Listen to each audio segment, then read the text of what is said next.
नमस्कार, अमृतास किचनमध्ये तुमचं मनापासून स्वागत आहे. आज आपण बनवणार आहोत गावाकडची चव जपणारी शेवगा शेंग रस्सा भाजी. सर्वप्रथम शेवग्याच्या शेंगाचे 2 ते 3 इंचाचे तुकडे करून घ्या. नंतर अशा प्रकारे त्याच्या साली काढून घ्या आणि स्वच्छ धुवून घ्या.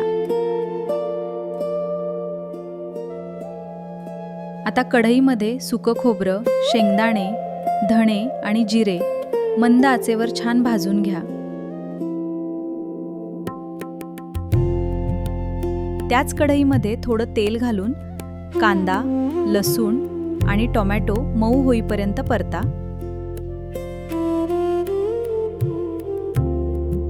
हे सर्व थंड झाल्यावर बारीक वाटून घ्या.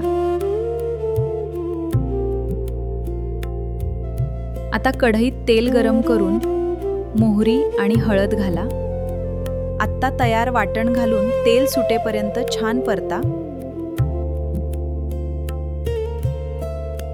त्यानंतर लाल तिखट, काळा मसाला आणि चवीनुसार मीठ घाला.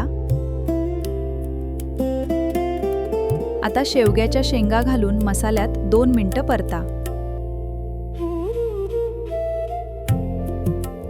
आवश्यकतेनुसार गरम पाणी घाला. झाकण ठेवून शेंगा मऊ होईपर्यंत शिजवा.